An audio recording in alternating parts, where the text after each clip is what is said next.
नमस्कार मित्रांनो, स्वागत आहे तुमचं आपल्या या प्रगतीचा मार्ग मराठी यूट्यूब चॅनलवर। आजपासून आपण इंग्लिश इडियम्स, प्रोवर्ब्स आणि फ्रेजेस म्हणजेच इंग्रजी वाक्प्रचार, म्हणी आणि शब्दसमूह यांची सिरीज स्टार्ट करणार आहोत। एका व्हिडिओमध्ये आपण एक इडियम, एक प्रोवर्ब आणि एक फ्रेज कव्हर करण्याचं टार्गेट ठेवले। या व्हिडिओत आपण त्यांचं मीनिंग समजून घेणार आहोत आणि उदाहरणात त्यांचा वापर कसा करता येईल हे देखील बघणार आहोत। तुम्ही कुठल्याही एक्झामची तयारी करत असाल किंवा डेली लाईफमध्ये यांचा वापर करणार असाल तर हा व्हिडिओ नक्कीच तुमच्यासाठी उपयुक्त ठरेल। चला तर मग सुरुवात करूया। आजचा आपला इडियम आहे break the ice. Break the ice it means to start a conversation in a social setting.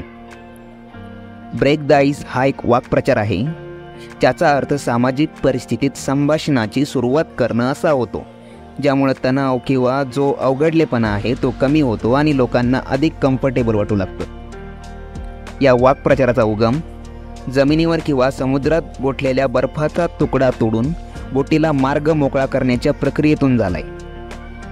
सामाजिक परिस्थितीत बर्फ तोडणे म्हणजे संवाद साधण्याच्या सुरुवातीच्या अडथळ्यांना पार करणे असा होतो। चला तर याचं एक उदाहरण घेऊन समजूया। At the party John told a joke to break the ice and get everyone laughing. म्हणजेच पार्टीत जॉनने संभाषणाची सुरुवात करण्यासाठी आणि सगळ्यांना हसवण्यासाठी जोक सांगितला। तर हा होता आजचा आपला इडियम ब्रेक द आईस। आता एक फ्रेज बघूया।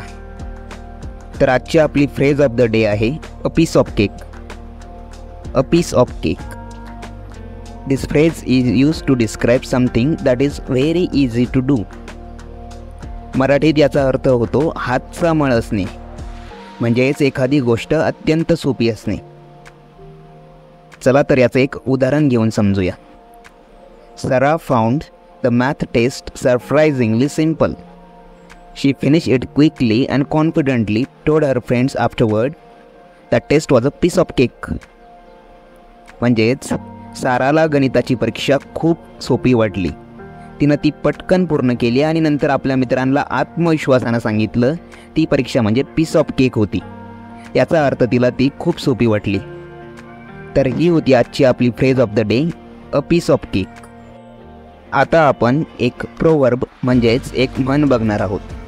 तर आजची आपली प्रोवर्ब ऑफ द डे आहे अ stitch in time saves 9। A stitch in time saves 9.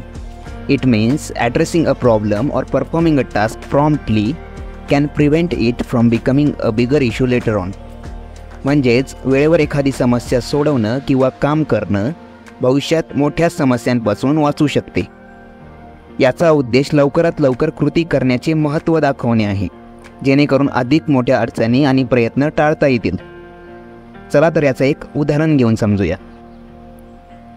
When Shubham noticed a small leak in his roof, he decided to fix it immediately. His neighbor, who ignored a similar problem, ended up with a severely damaged roof after a heavy rain. Shubham's quick action explains the importance of a stitch in time saves 9. शुभमने त्याच्या छतामध्ये एक लहान गळती लक्षात घेतली आणि त्याने ताबडतोब ते दुरुस्त केले। त्याच्या शेजाऱ्याने असाच एक प्रश्न दुर्लक्ष केल्याने मुसळधार पावसामुळे त्याच्या छताला खूप नुकसान झाले। शुभमची ही quick action a stitch in time saves 9 या म्हणीचं महत्त्व स्पष्ट करते। तर आजच्या या व्हिडिओसाठी इतकंच। मला आशा आहे की तुम्हाला हे वाक्प्रचार, म्हणी आणि शब्दसमूह उपयुक्त वाटले असतील। आणखी अशा कंटेंटसाठी आमच्या चॅनलला लाईक, शेअर आणि सबस्क्राईब करायला विसरू नका। पुढच्या व्हिडिओत पुन्हा भेटूया नवीन वाक्प्रचार, शब्दसमूह आणि म्हणीसह। तोपर्यंत शिकत राहा आणि जिज्ञासू राहा। धन्यवाद। जय हिंद, जय महाराष्ट्र।